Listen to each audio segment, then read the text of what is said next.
Chutei a Virgem Maria. Logo depois a viatura explodiu e, preso às chamas, algo inexplicável aconteceu comigo. Se inscreva no canal para acompanhar outras vidas que foram libertadas pela fé.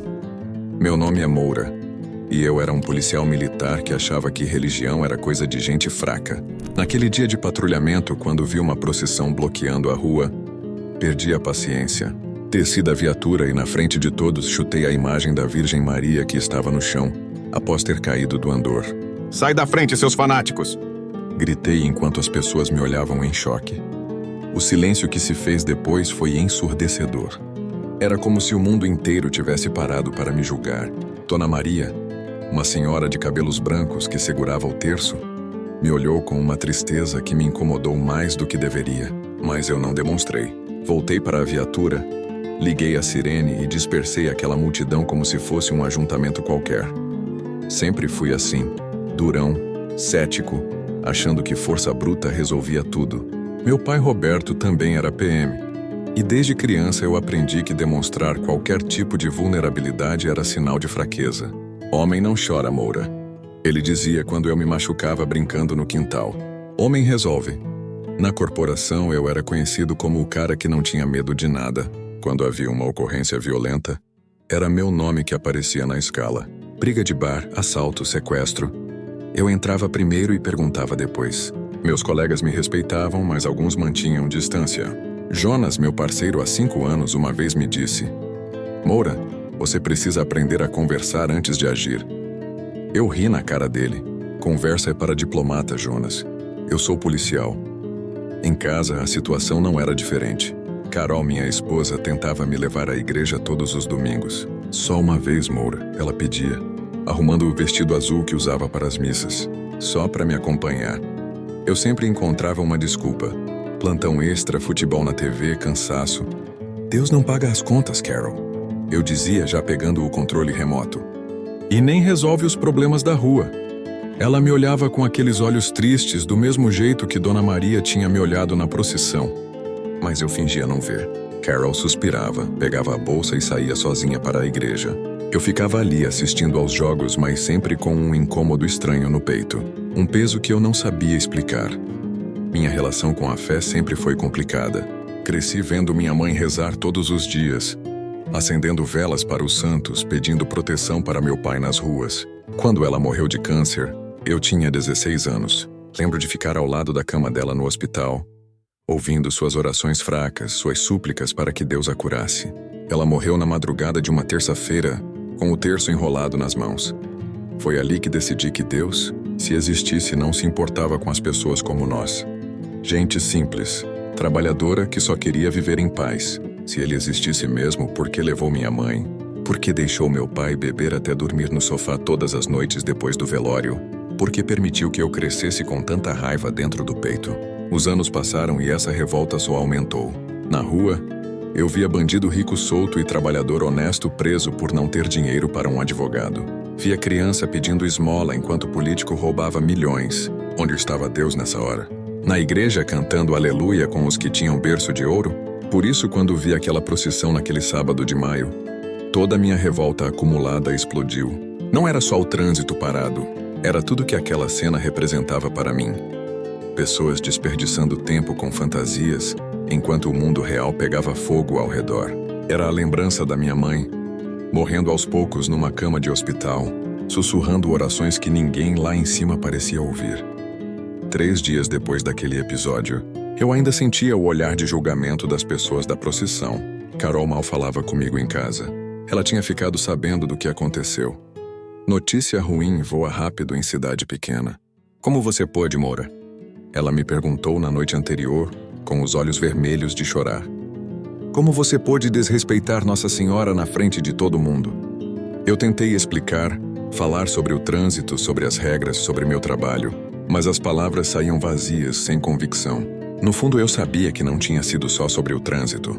Tinha sido sobre toda a minha raiva acumulada, toda a minha revolta contra um Deus que eu não conseguia entender. Naquela terça-feira, saí para o patrulhamento com um peso diferente no peito. Jonas notou minha inquietação. Está tudo bem, parceiro? Ele perguntou, ajustando o cinto de utilidades. Você está estranho desde sábado.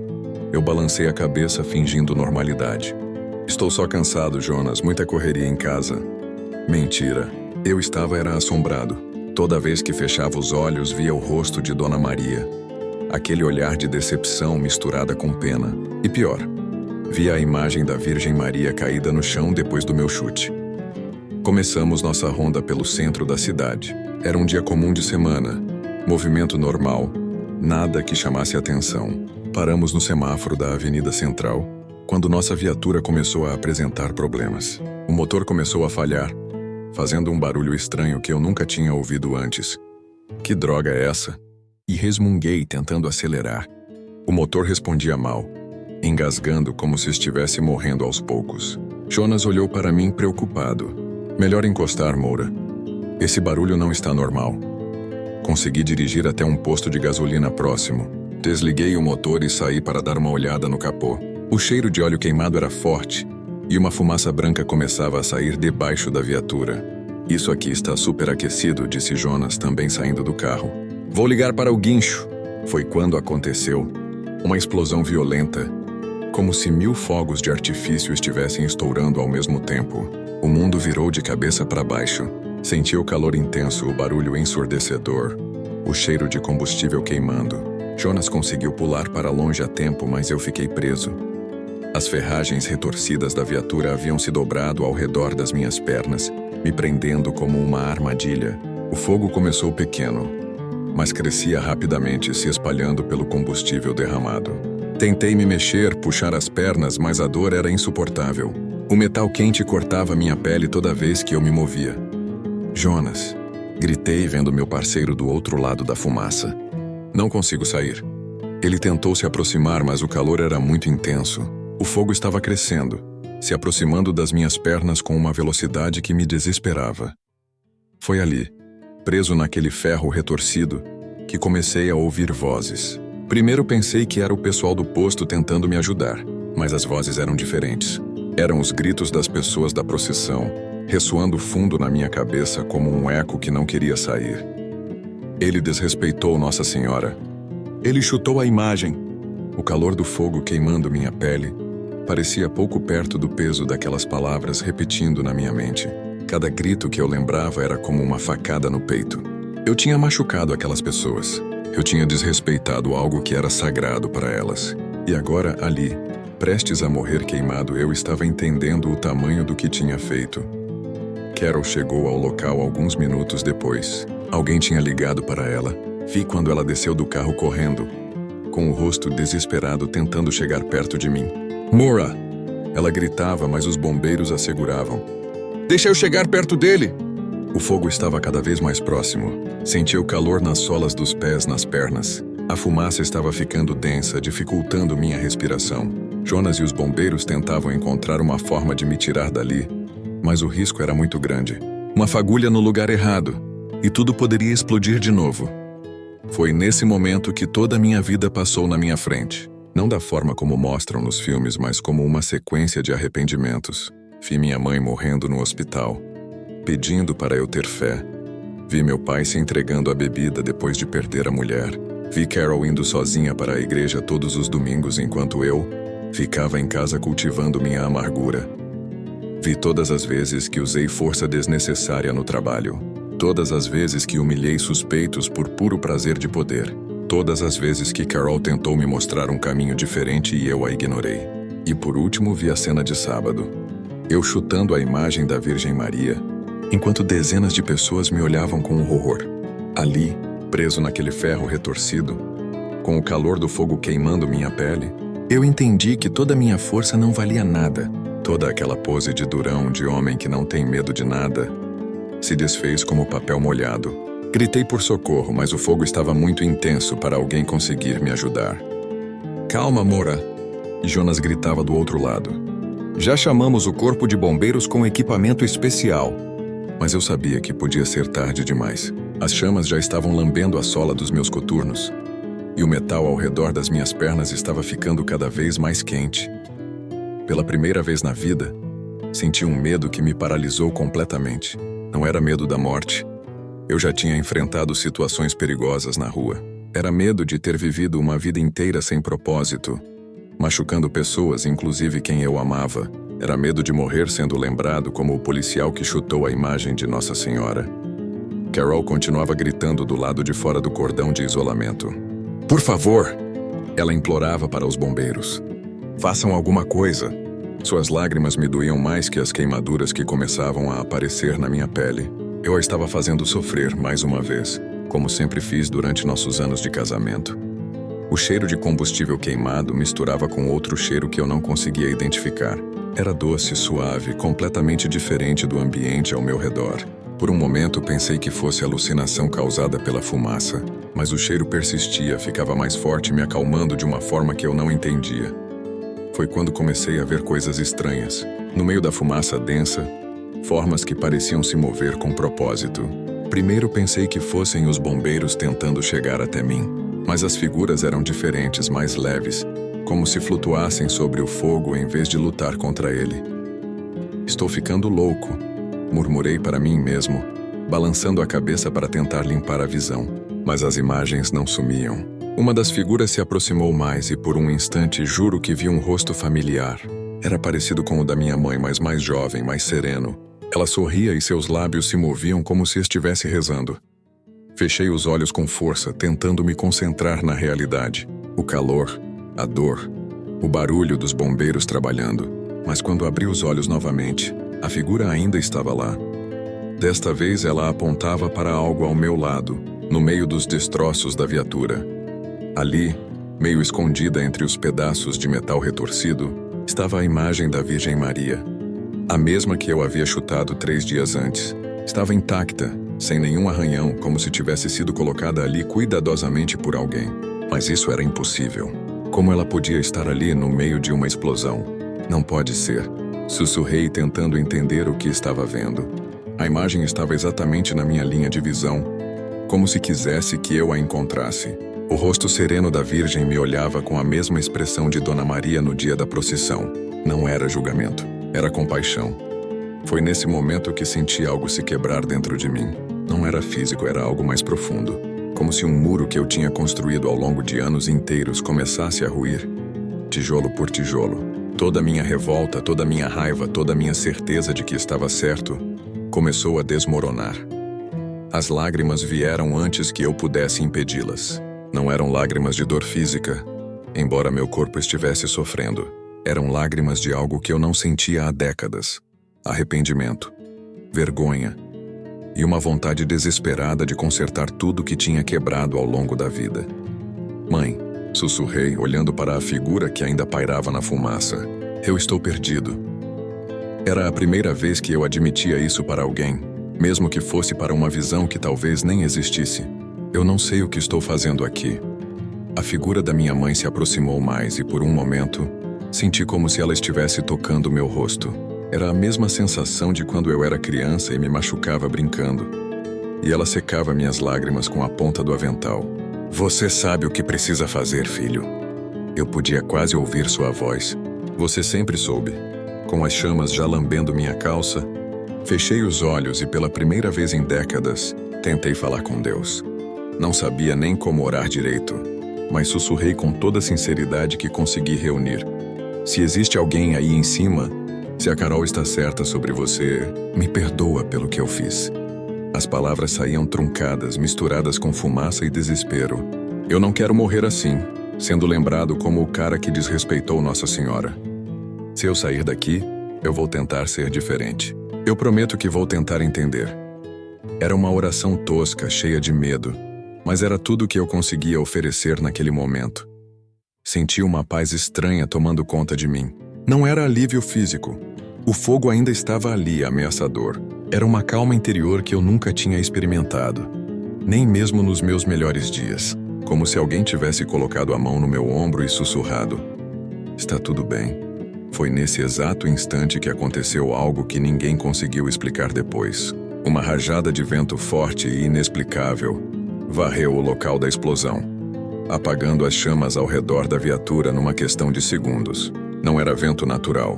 O dia estava sem brisa, abafado, mas o vento veio de lugar nenhum e se foi da mesma forma, deixando apenas fumaça branca no ar. Agora, gritou o capitão dos bombeiros. Agora conseguimos chegar nele. Jonas foi o primeiro a correr na minha direção, seguido de 2 bombeiros com equipamento de corte. Em poucos minutos conseguiram cortar as ferragens que me prendiam e me tirar dali. Quando me colocaram na maca, olhei para trás, para os destroços da viatura. A imagem de Nossa Senhora ainda estava lá, intacta no meio do metal retorcido. Jonas, chamei meu parceiro apontando para a imagem. Você está vendo isso? Ele olhou na direção que eu apontava e seus olhos se arregalaram. Como essa imagem chegou aqui, Moura? Ela não estava aqui quando a viatura explodiu. Outros bombeiros se aproximaram, todos com a mesma expressão de espanto. Ninguém conseguia entender como aquela imagem tinha aparecido ali. É a imagem da procissão, sussurrei. Mais para mim mesmo do que para os outros. A que eu chutei sábado passado. Jonas me olhou com uma expressão que nunca tinha visto antes. Não era julgamento, era compreensão. No hospital, os médicos ficaram surpresos com meu estado. Além de alguns arranhões e uma leve inalação de fumaça, eu estava praticamente ileso. Foi um milagre, disse o Dr. Henrique, examinando meus pés.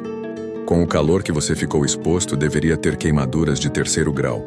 Carol não saiu do meu lado no hospital. Segurou minha mão durante todo o tempo, chorando baixinho. Eu achei que ia te perder, ela sussurrava. Quando vi aquele fogo, pensei que nunca mais ia ter chance de te dizer que te amo, mesmo com todos os seus defeitos. Foi a primeira vez que realmente ouvi essas palavras dela.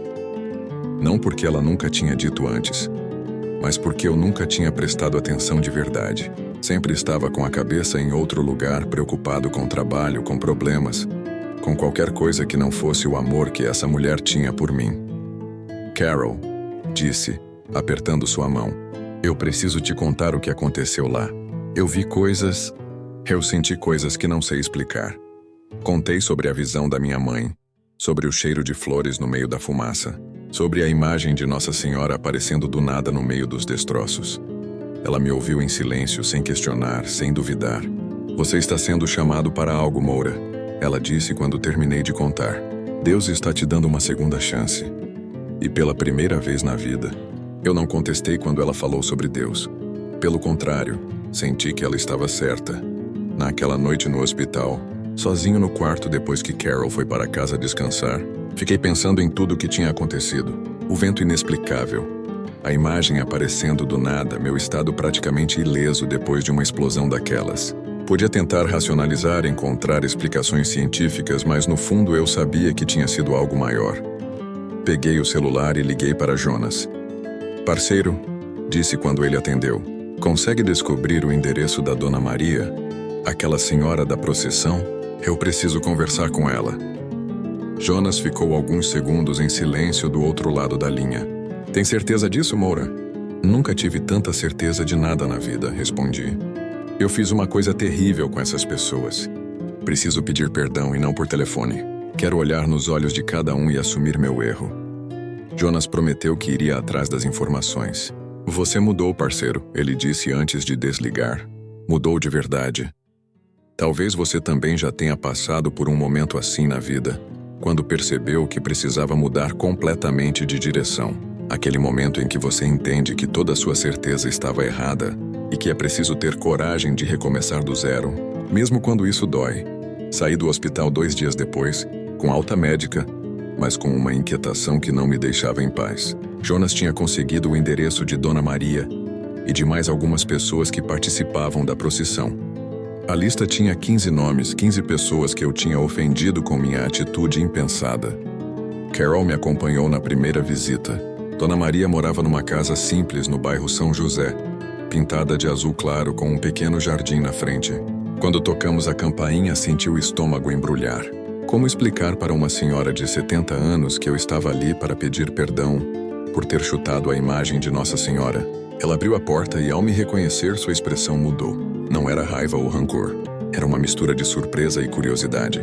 Policial Moura, ela disse, segurando a porta entreaberta. O que o senhor quer aqui? Dona Maria, comecei, tirando o boné e segurando nas mãos. Eu vim pedir perdão pela minha atitude de sábado passado. O que eu fiz foi errado, desrespeitoso, e a senhora não merecia passar por aquilo. As palavras saíam travadas, mas eram sinceras. Ela me estudou por alguns segundos. como se estivesse avaliando se eu estava falando sério. Então abriu a porta completamente e fez um gesto para que entrássemos. Entre, meu filho. Vamos conversar. A sala era pequena, mas aconchegante. Imagens de santos nas paredes, um terço pendurado na cabeceira do sofá, o cheiro de café fresco vindo da cozinha. Dona Maria nos serviu café com biscoito caseiro, tratando a gente como se fôssemos visitas esperadas.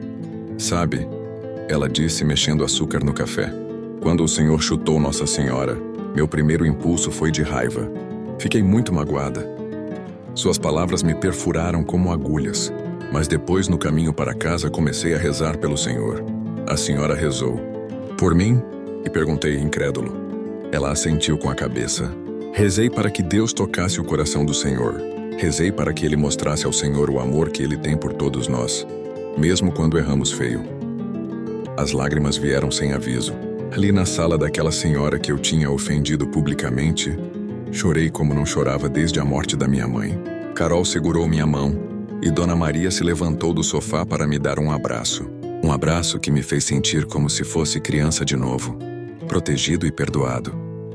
Eu soube do que aconteceu com o senhor. Ela continuou, voltando a se sentar. Do acidente, de como se salvou. E soube também que encontraram nossa imagem de Nossa Senhora no meio dos destroços. Ela sorriu, um sorriso cheio de conhecimento. Ela foi atrás do Senhor, meu filho. Foi buscar o Senhor onde o Senhor estava. Ficamos conversando por mais de 1 hora.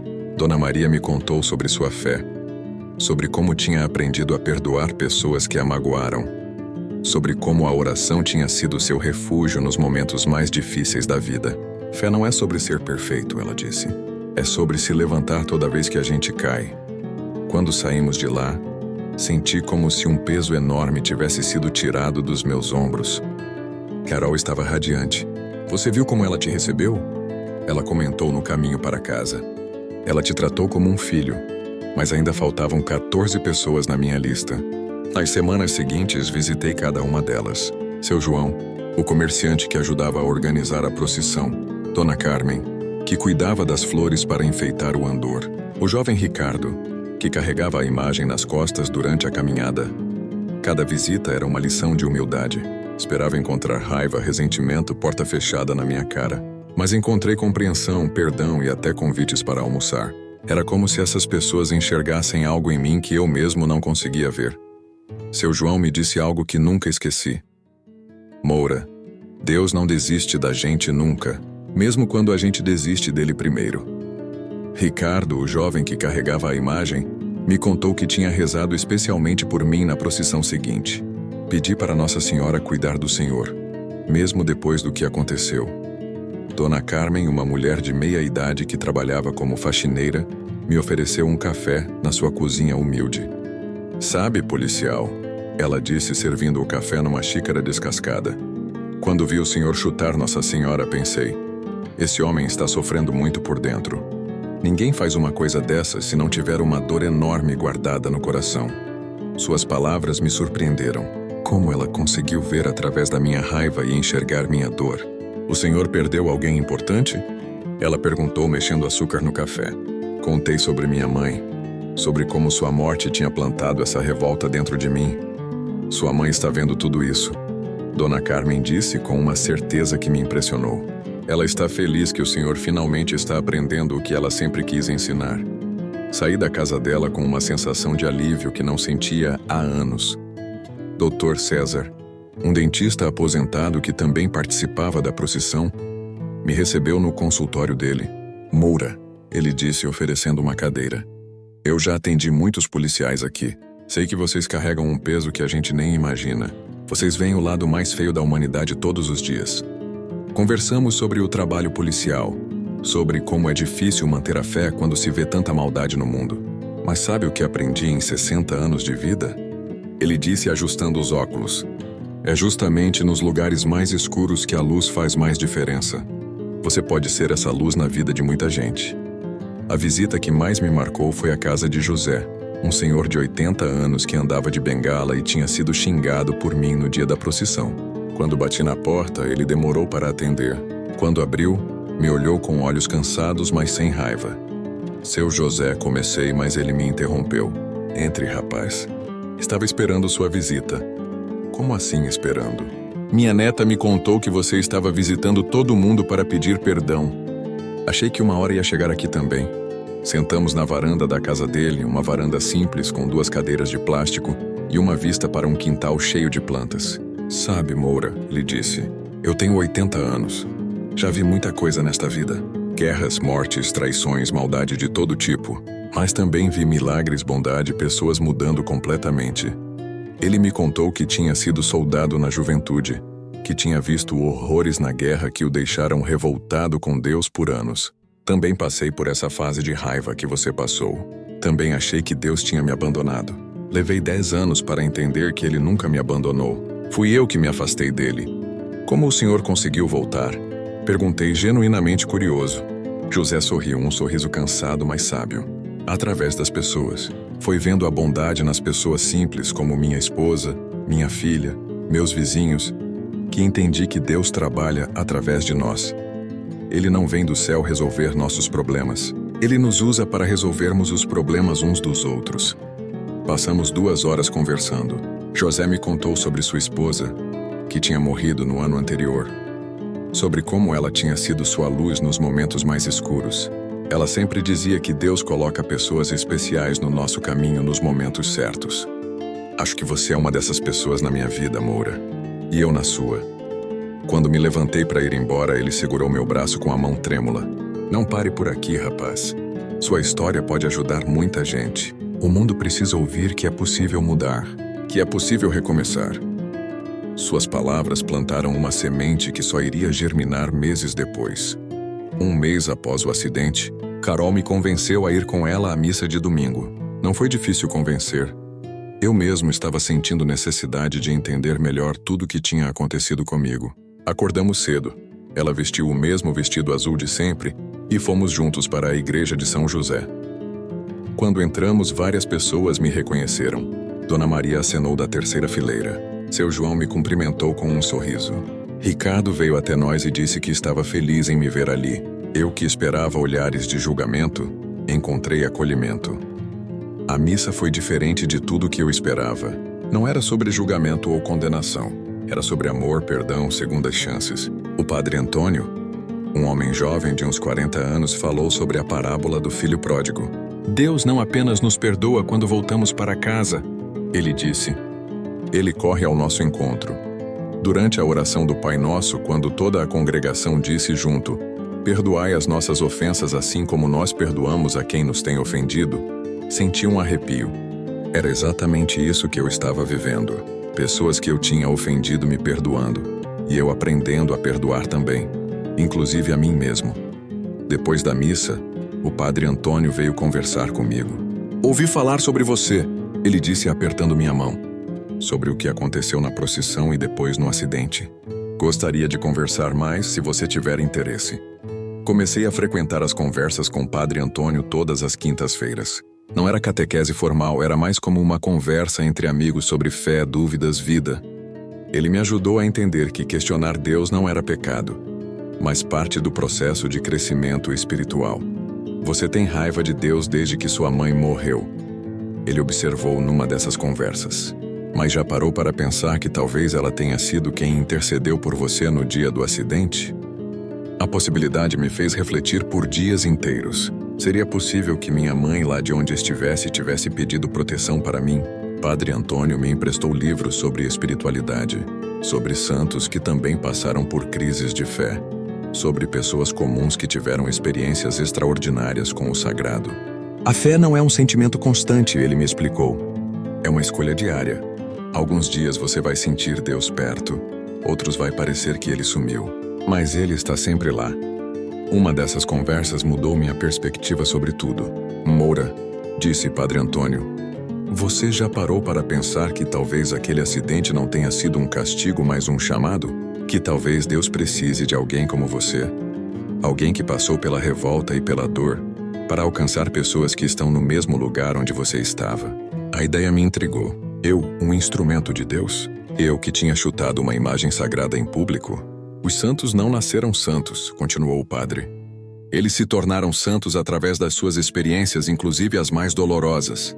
São Paulo perseguiu cristãos antes de se tornar apóstolo. Santo Agostinho viveu uma juventude desregrada antes de encontrar Deus. No trabalho, meus colegas notaram a mudança.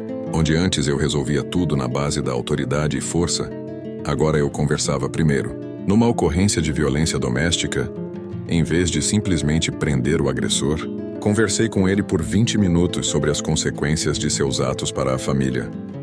O cara saiu de lá chorando. Jonas comentou depois.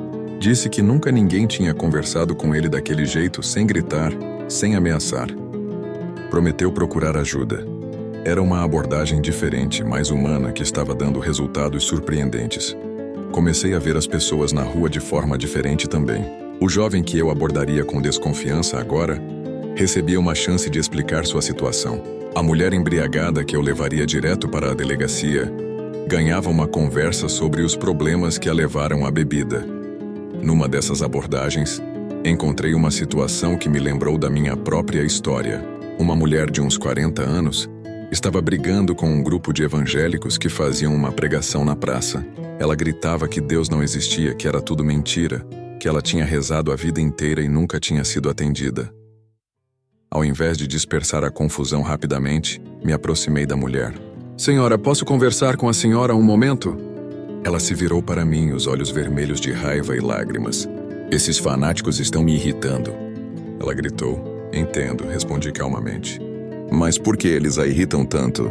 A pergunta a pegou desprevenida. Ela parou de gritar e me olhou com desconfiança. "Por que ficam falando de um Deus que não existe? Se existisse, não teria deixado meu filho morrer de câncer aos 7 anos." Ali estava a dor por trás da raiva. Sentei num banco próximo e fiz sinal para ela se aproximar. "Posso te contar uma história?" Perguntei. Ela hesitou, mas sentou ao meu lado. Contei sobre minha mãe, sobre minha revolta, sobre o que tinha acontecido comigo. Quando terminei, ela estava chorando silenciosamente. "Você realmente acredita que existe algo lá em cima cuidando da gente?" E perguntou. "Eu acredito que existe amor", respondi. "E que esse amor às vezes se manifesta através das pessoas que colocamos no nosso caminho." Naquele dia, a mulher não foi embora revoltada. Foi embora pensativa. Uma semana depois, ela me procurou na delegacia. Seu nome era Rita, e ela queria conversar mais sobre fé, sobre como lidar com a dor da perda. Começamos a nos encontrar regularmente e lentamente ela foi encontrando paz. "Você virou pastor, Moura?", brincou meu sargento numa tarde. Mas não era brincadeira maldosa. Ele estava genuinamente curioso sobre minha mudança de comportamento. "Não virei pastor", respondi. "Só aprendi que todo mundo tem uma história e às vezes essa história explica muita coisa." O sargento, um homem de 50 anos chamado Álvaro, ficou me olhando pensativo. "Sabe, Moura", ele disse depois de um tempo, "eu também tenho minhas questões com fé. Perdi meu pai num acidente quando eu tinha 15 anos. Desde então, nunca mais pisei numa igreja. Ali estava outro coração ferido escondido atrás de uma farda. Conversamos sobre perda, sobre raiva, sobre como é difícil conciliar a existência de Deus com a realidade do sofrimento. "Não tenho respostas prontas", disse a ele. "Só sei que encontrei paz quando parei de brigar com Deus e comecei a conversar com Ele." Carol estava radiante com as mudanças em casa. Nossos domingos agora incluíam a missa matinal seguida de almoço em família. Eu tinha parado de beber cerveja enquanto assistia futebol e começado a conversar de verdade com ela sobre nossos planos, nossos sonhos. "Sabe o que mais me deixa feliz?" E ela me disse numa noite dessas, enquanto lavávamos a louça juntos. "É ver você em paz consigo mesmo. Você parece mais leve, mais tranquilo, como se tivesse tirado um peso enorme das costas." Ela estava certa. Eu me sentia diferente, mais inteiro. A raiva que carregava há décadas tinha dado lugar a algo que eu não sabia nomear direito. Era uma mistura de gratidão, esperança e propósito, como se finalmente tivesse encontrado meu lugar no mundo. Uma noite, enquanto jantávamos, ela me disse algo que me marcou profundo. "Eu sempre soube que você era um homem bom por dentro, Moura. Só estava esperando você descobrir isso também." Era a confirmação de que ela nunca tinha desistido de mim, mesmo nos meus piores momentos. "Por que você nunca desistiu de mim?", perguntei curioso. Carol sorriu. Aquele sorriso que me fez me apaixonar por ela anos atrás. "Porque eu via centelhas da sua bondade mesmo quando você estava mais perdido." na forma como você tratava animais abandonados, como ajudava vizinhos idosos, como protegia os mais fracos no trabalho. Eu sabia que o homem bom estava lá, só precisava ser despertado. 3 meses depois do acidente, Dona Maria me procurou com uma proposta. Moura, ela disse, estamos organizando uma ação social no bairro, distribuição de cesta básica para famílias carentes. Gostaria de ajudar? Não hesitei nem um segundo. Claro, Dona Maria, como posso ajudar? Assim começou o meu envolvimento com trabalhos sociais na comunidade. Usava meus dias de folga para ajudar na distribuição de alimentos, na organização de campanhas de agasalho, em mutirões de limpeza do bairro. Era uma forma de retribuir todo o perdão e acolhimento que tinha recebido. O trabalho social me mostrou uma realidade que eu conhecia como policial, mas nunca tinha vivenciado de perto. A pobreza, a fome, o desespero de famílias inteiras lutando para sobreviver. Mas também me mostrou a generosidade, a solidariedade, a força de pessoas que tinham pouco, mas dividiam com quem tinha ainda menos. Conheci Joana, uma mãe solteira de 3 filhos que trabalhava como diarista e ainda encontrava tempo para cuidar de uma vizinha idosa. Deus sempre coloca alguém para nos ajudar, ela me disse, carregando uma cesta básica até sua casa simples. Hoje vocês estão me ajudando. Amanhã talvez eu consiga ajudar outra pessoa. Conheci também Fabrício, um jovem de 20 anos que tinha largado os estudos para trabalhar e sustentar a família depois que o pai ficou desempregado. Não é fácil, ele me confessou, mas sei que essa fase vai passar. E quando passar, vou voltar a estudar e conseguir um emprego melhor. Essas pessoas me ensinaram sobre resistência, sobre esperança em meio às dificuldades, sobre como a fé pode ser uma força poderosa para enfrentar as adversidades. Elas não tinham as respostas teológicas complexas que eu buscava, mas tinham algo mais poderoso. Uma confiança simples e inabalável, de que não estavam sozinhas. Foi trabalhando com elas que comecei a entender o que Padre Antônio queria dizer quando falava sobre ver Deus através das pessoas. Deus estava na generosidade de Joana, na determinação de Fabrício, na paciência de Dona Maria, organizando as ações sociais mesmo com a idade avançada. 6 meses depois do acidente, aconteceu algo que consolidou definitivamente minha mudança interior. Era uma sexta-feira à noite quando recebemos uma ocorrência de perturbação da ordem pública. Um homem estava causando confusão numa praça no centro, aparentemente embriagado, gritando contra religiosos que faziam uma oração em grupo. Quando chegamos ao local com Jonas, reconheci a cena imediatamente. Era como olhar para um espelho do meu passado. O homem de uns 50 anos chutava bancos, gritava palavrões contra as pessoas que oravam pacificamente e ameaçava quebrar uma pequena imagem de São Francisco que o grupo havia trazido. Seus fanáticos, ele berrava exatamente as mesmas palavras que eu tinha usado na procissão. Ficam aí perdendo tempo com essas bobagens enquanto o mundo está pegando fogo. Meu estômago se contraiu. Era como ouvir minha própria voz meses atrás. Jonas olhou para mim esperando que eu tomasse a iniciativa. No passado, eu teria descido da viatura com autoridade, algemado o homem sem conversa e resolvido a situação na força. Mas agora eu via um homem em sofrimento. Alguém que estava descontando sua dor em pessoas inocentes. Senhor, disse, aproximando-me devagar, sem gestos bruscos. Posso conversar com o senhor um momento? Ele se virou para mim, os olhos vermelhos de bebida e raiva. Ah, chegou a polícia para defender esses loucos. Gritou. Prende eles, não eu! Eles que estão atrapalhando. Ninguém vai ser preso, respondi calmamente. Só quero entender o que está acontecendo. O senhor parece muito chateado com alguma coisa. Essa abordagem o pegou desprevenido. Ele parou de gritar e me olhou com desconfiança. Você não vai me entender. Ele resmungou, mas sua agressividade diminuiu.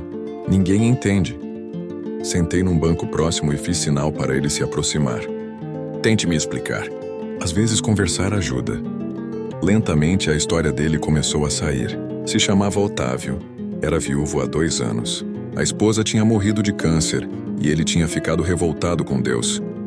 Ela rezava todo dia, contou com a voz embargada. Ia na igreja, acendia vela, pedia milagre. E de que adiantou? Morreu do mesmo jeito, sofrendo. Escutei sua dor sem interromper, reconhecendo cada palavra como parte da minha própria história. Quando ele terminou, Fiquei alguns segundos em silêncio, escolhendo as palavras certas. Otávio, disse finalmente, posso te contar uma coisa que aconteceu comigo? Contei minha história para ele. A morte da minha mãe. Minha revolta contra Deus, o episódio da procissão, o acidente, tudo. Ele me ouviu com atenção crescente e quando terminei, suas lágrimas corriam livres pelo rosto. Você também passou por isso? Perguntou incrédulo. E conseguiu? Conseguiu encontrar paz? Assenti com a cabeça. Não foi fácil. E ainda não tenho todas as respostas. Mas aprendi que às vezes Deus fala conosco através das pessoas que perdoamos e que nos perdoam. Otávio olhou para o grupo de oração, que havia parado de rezar, e observava a nossa conversa com respeito. Eu estraguei a oração deles, ele murmurou. Uma senhora do grupo, de cabelos grisalhos, se aproximou de nós. Não estragou nada, filho, ela disse gentilmente. Nós estávamos orando por você desde que chegou aqui. Deus trouxe esse policial para conversar com você, não trouxe? Ela sorriu para mim. Às vezes ele usa pessoas como nós para cuidar uns dos outros. Naquela noite, Otávio não foi preso. Foi para casa acompanhado por 2 membros do grupo de oração, que se ofereceram para ficar com ele e ajudá-lo a passar pela crise. Uma semana depois, ele me procurou na delegacia para agradecer. Estava sóbrio, com a barba feita, os olhos mais limpos. Comecei a frequentar o grupo de oração, ele me contou. Ainda não entendo tudo sobre fé, mas essas pessoas estão me ajudando a não me sentir tão sozinho. Segurou minha mão com firmeza.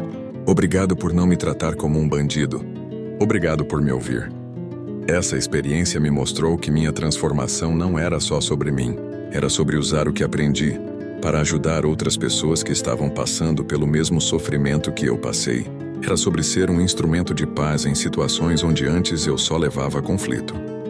Nos meses seguintes, casos parecidos começaram a aparecer no meu trabalho. Era como se pessoas em crise fossem naturalmente direcionadas para mim. Um adolescente revoltado com a morte do pai, uma mulher desesperada com a doença da filha, um homem que tinha perdido o emprego e estava bebendo demais. Cada um era uma oportunidade de aplicar o que tinha aprendido. Comecei a perceber um padrão nas pessoas que chegavam até mim. Todas tinham perdas não processadas, dores não curadas, raivas não resolvidas. E todas precisavam de alguém que entendesse por experiência própria o que elas estavam passando. Alguém que tinha estado no mesmo lugar escuro e conseguido encontrar uma saída. 1 ano após o acidente, Dona Maria me fez um convite que mudaria definitivamente o rumo da minha vida.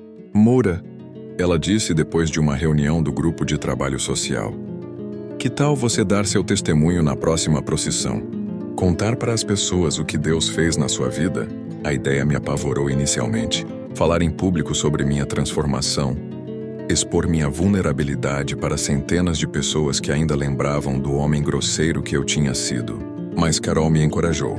É sua chance de fechar esse ciclo, ela disse. De transformar completamente aquela lembrança ruim numa mensagem de esperança. Passei semanas preparando o que iria falar. Não queria parecer falso ou teatral. Queria apenas ser honesto sobre meu percurso, sobre como havia aprendido que força verdadeira não vem de impor autoridade, mas de reconhecer nossas fraquezas e buscar ser melhor a cada dia. O dia da procissão chegou num domingo ensolarado de maio, exatamente 1 ano após meu episódio de intolerância. Centenas de pessoas se reuniram na Praça Central. Reconheci muitos rostos. Dona Maria, seu João, Ricardo, Otávio, que agora fazia parte do grupo organizador. Quando chegou minha vez de falar, senti as pernas tremendo. Segurei o microfone com as mãos suadas e olhei para a multidão. Ali estavam pessoas que eu tinha ofendido, pessoas que tinham me perdoado, pessoas que estavam curiosas para ouvir o que eu tinha a dizer. Meu nome é Moura. Comecei, com a voz um pouco trêmula. Há 1 ano, nesta mesma praça, eu cometi um ato de desrespeito que jamais deveria ter acontecido. Chutei a imagem de Nossa Senhora porque estava com raiva de Deus, com raiva da vida, com raiva de mim mesmo. O silêncio era completo. Contei minha história sem omitir nada. A morte da minha mãe, minha revolta, o acidente, a visão inexplicável, o perdão que recebi de cada pessoa que havia ofendido. Falei sobre como havia aprendido que Deus não nos abandona, mesmo quando nós o abandonamos primeiro. Eu não estou aqui para convencer ninguém a ter fé, disse, chegando ao final. Estou aqui para dizer que é possível recomeçar, Não importa o tamanho do erro que cometemos, é possível encontrar paz depois da revolta, esperança depois do desespero. Quando terminei, o silêncio durou alguns segundos que pareceram eternos. Então começaram os aplausos. Não eram aplausos educados ou protocolares. Eram aplausos de pessoas que reconheciam a sinceridade do que tinha sido compartilhado. Dona Maria subiu ao microfone depois de mim. Este homem, ela disse apontando para mim, nos ensinou que o perdão transforma não apenas quem recebe, mas principalmente quem oferece. Quando perdoamos, nós nos libertamos também. Depois da procissão, dezenas de pessoas vieram conversar comigo. Alguns contaram suas próprias histórias de revolta e reconciliação. Outros pediram conselhos sobre como lidar com perdas e desilusões. Percebi que minha experiência podia ajudar pessoas que estavam passando por momentos semelhantes. Entre as pessoas que vieram me procurar, estava um jovem de uns 25 anos, magro, com olhos fundos e mãos que tremiam ligeiramente. Policial, ele disse. Preciso conversar com o senhor. Meu nome é César. Ouvi sua história e eu também estou revoltado com Deus. Marcamos de conversar no dia seguinte. César me contou que tinha perdido a noiva num acidente de carro 3 meses antes do casamento. Desde então, tinha começado a beber pesado e se afastado de todos. Ela era tudo para mim, disse chorando. Não consigo entender por que Deus levou ela e me deixou aqui sofrendo. Reconheci nele o mesmo desespero que senti quando perdi minha mãe, a mesma revolta, a mesma sensação de abandono. Conversamos por horas e estabelecemos encontros regulares. Lentamente, César começou a reconstruir sua vida, e eu aprendi que ajudar outros a curar também curava feridas antigas em mim. Naquela noite, em casa com Carol, refleti sobre tudo o que tinha acontecido. Você mudou muita gente hoje, ela me disse servindo o jantar. Mas principalmente você fechou um ciclo, transformou uma lembrança dolorosa numa mensagem de esperança. Foi verdade. Ao falar publicamente sobre minha história naquele mesmo local onde tudo começou, senti que finalmente tinha feito as pazes com meu passado. O peso da culpa que carregava há tanto tempo finalmente se foi, substituído por um senso de propósito que eu nunca tinha experimentado antes. Nos meses seguintes, comecei a receber convites para falar em outras igrejas, em grupos de apoio, em comunidades carentes. Sempre com a mesma mensagem. É possível recomeçar. É possível encontrar paz. É possível transformar dor em crescimento. Cada palestra era uma oportunidade de alcançar pessoas que estavam onde eu estive um dia.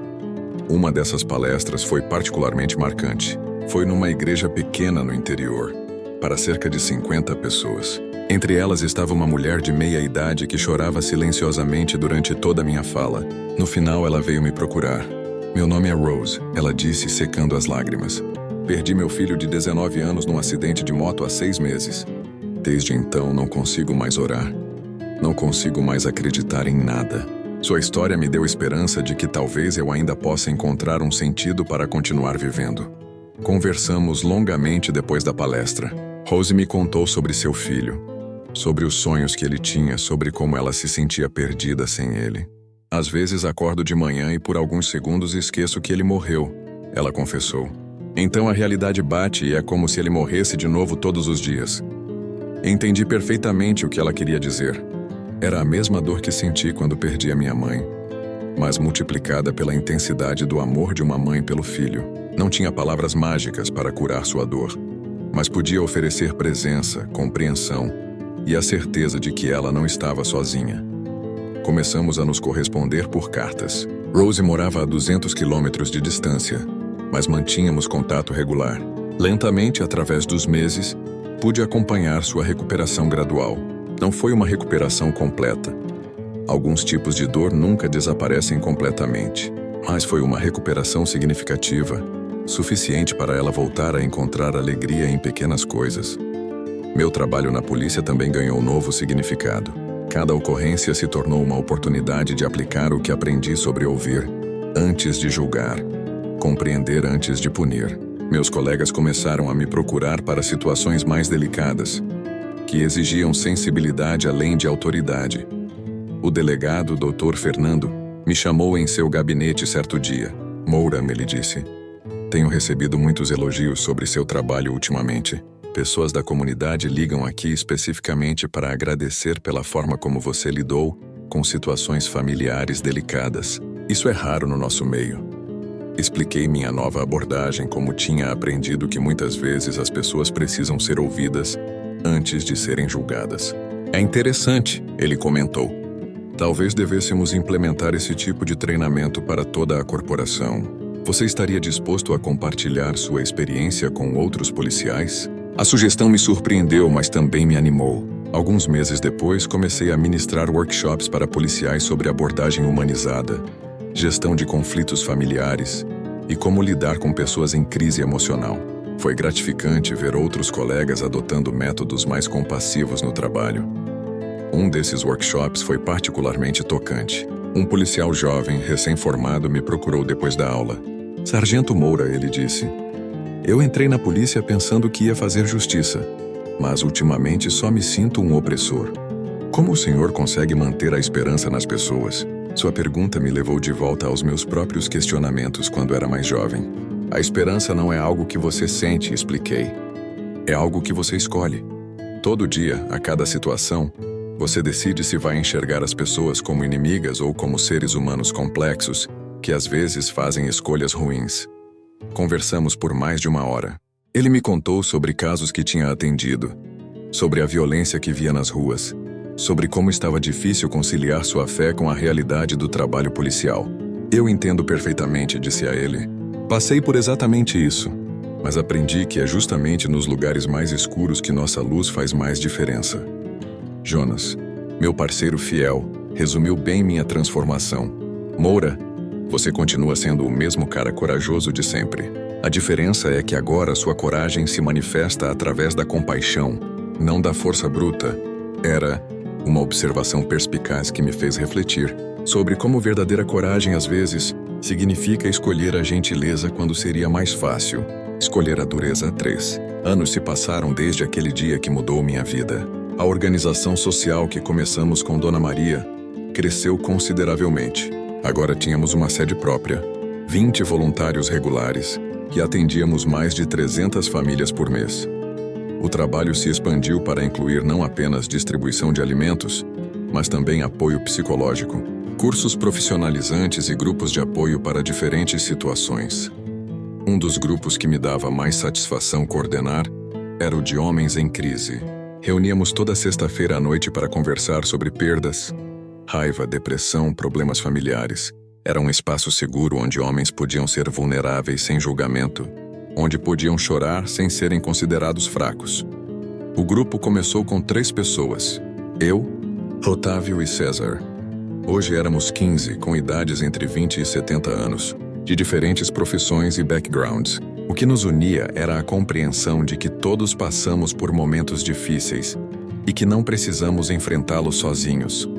Uma noite, durante uma dessas reuniões, um dos participantes fez uma observação que me marcou profundamente. Sabe, Moura, disse Antônio, um mecânico de 50 anos que estava lidando com o alcoolismo.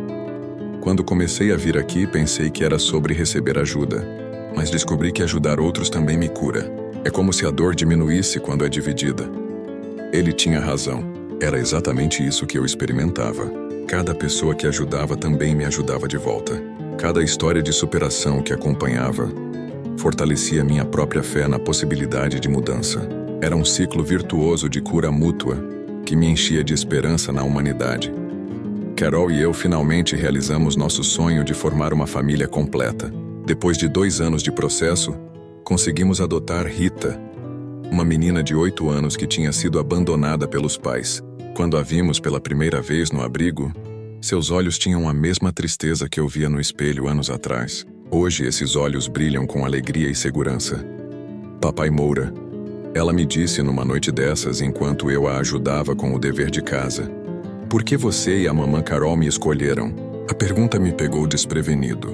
Como explicar para uma criança de 8 anos que às vezes Deus usa nossas próprias feridas para nos tornar capazes de curar as feridas de outros? Porque você precisava de uma família, respondi simplesmente. E nós precisávamos de você para tornar nossa família completa. Era a resposta mais honesta que consegui dar. Rita sorriu, satisfeita com a explicação, e voltou a se concentrar nos números da lição de matemática.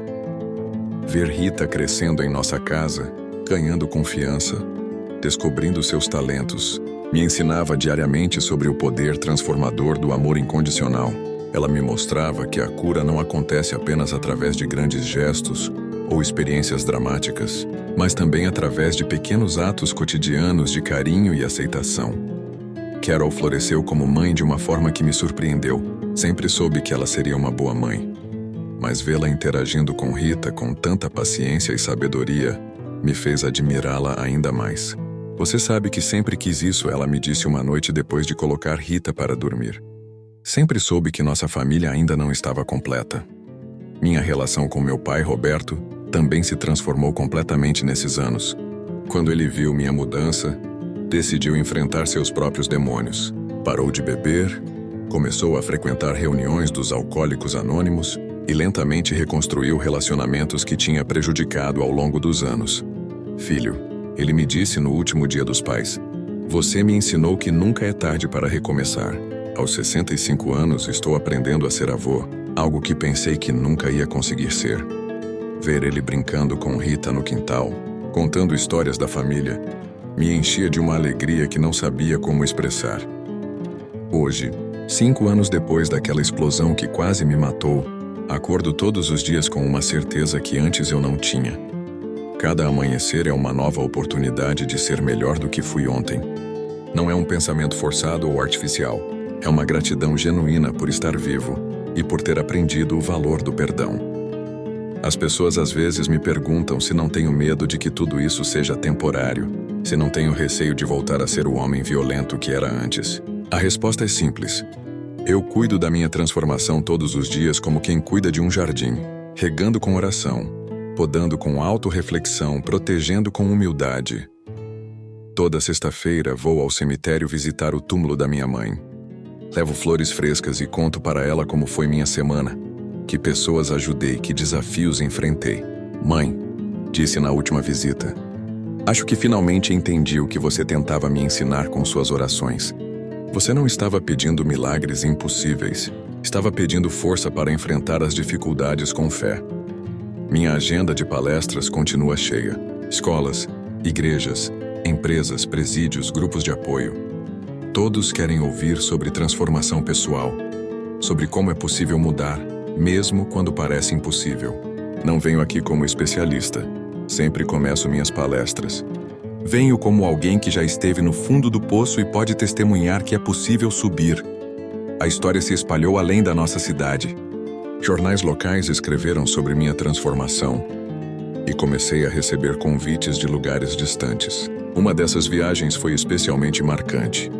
Fui convidado para falar num presídio estadual, para detentos que cumpriam pena por crimes violentos. O auditório estava lotado com homens de todas as idades, muitos com histórias parecidas com a minha. Raiva, revolta, violência como primeira resposta aos problemas da vida. Quando contei sobre ter chutado a imagem de Nossa Senhora, vi reconhecimento nos olhos de muitos deles. Quando falei sobre o acidente e minha transformação, vi lágrimas em rostos endurecidos pela vida nas ruas. No final da palestra, um detento se aproximou. Era um homem grande, com tatuagens cobrindo os braços, mas seus olhos eram surpreendentemente gentis. Policial, ele disse, muito obrigado por ter vindo aqui. Faz tempo que ninguém fala com a gente como gente, sabe? Sua história me deu esperança de que talvez eu ainda possa ser diferente quando sair daqui. Conversamos por alguns minutos através das grades. Ele me contou que tinha matado um homem numa briga de bar, que estava cumprindo pena há 8 anos, que tinha uma filha de 12 anos que mal o conhecia. Quero ser um pai melhor quando sair. Ele disse, quero que minha filha tenha orgulho de mim. Saí do presídio naquele dia com o coração cheio e com a certeza renovada de que minha história podia fazer diferença na vida de pessoas que muitos já tinham desistido. Estabeleci correspondência com alguns dos detentos que me procuraram e tem sido gratificante acompanhar à distância seus processos de reflexão e mudança. A imagem de Nossa Senhora que foi encontrada nos destroços da viatura hoje ocupa lugar de honra numa pequena capela que construímos no centro comunitário. Dezenas de pessoas vão lá todos os dias para rezar, pedir proteção, agradecer por bênçãos recebidas. Para mim, ela representa segundas chances. perdão imerecido, amor incondicional. Dona Maria, que hoje tem 78 anos, continua sendo uma inspiração para todos nós. Mesmo com a idade avançada e alguns problemas de saúde, ela mantém sua energia contagiante e sua fé inabalável. Enquanto Deus me der força, ela sempre diz: vou continuar cuidando dos meus filhos. Ela se refere a todos nós, voluntários e assistidos, como seus filhos espirituais. No último Natal, organizamos uma ceia comunitária que serviu mais de 500 pessoas. 40 voluntários trabalharam durante todo o dia preparando a comida, decorando o salão, recebendo as famílias. Ver aquela multidão compartilhando comida, risos e abraços me fez pensar em como o amor multiplica quando é dividido. Entre os voluntários estava Rita, agora com 11 anos, ajudando a servir sopa para crianças menores que ela. Papai, ela me disse naquela noite, é bom poder ajudar outras pessoas, né? Faz a gente se sentir importante. Suas palavras me lembraram que o ciclo da bondade estava se perpetuando, que ela estava aprendendo desde pequena o valor de cuidar dos outros. O grupo de apoio que coordeno continua crescendo. Temos agora 3 grupos diferentes. Um para homens, um para mulheres que perderam filhos e um para jovens em situação de risco. Cada grupo tem suas particularidades, mas todos têm o mesmo objetivo: oferecer um espaço seguro onde pessoas podem ser vulneráveis, compartilhar suas dores e encontrar força na solidariedade. Uma das histórias mais tocantes que acompanhei foi a de uma jovem chamada Patrícia, de 22 anos, que tinha perdido o marido num acidente de trabalho 2 meses após o casamento. Ela chegou ao grupo completamente destroçada, sem conseguir aceitar que sua vida tinha mudado tão drasticamente em tão pouco tempo. Por que Deus permitiu isso? Ela perguntava a cada encontro com os olhos vermelhos de tanto chorar. Éramos felizes, tínhamos planos, queríamos ter filhos. Por que Ele destruiu tudo?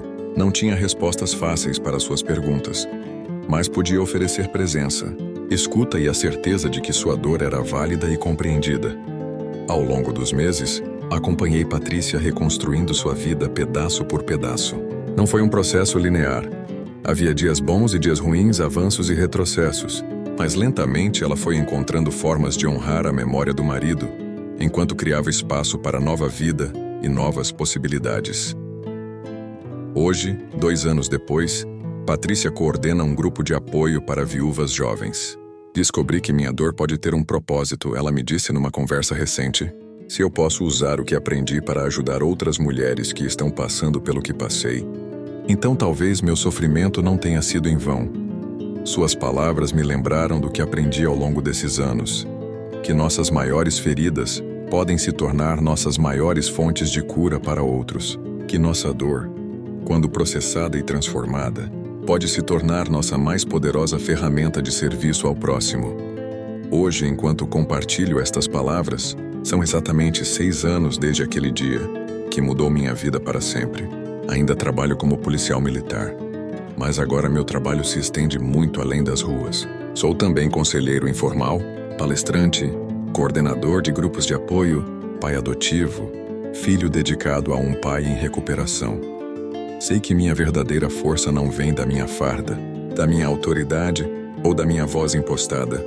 Minha verdadeira força vem de reconhecer minhas fraquezas, de pedir perdão quando erro, de escolher o amor em vez do ódio todos os dias. Vem de entender que somos todos imperfeitos, todos em processo, todos precisando de graça e segundas chances.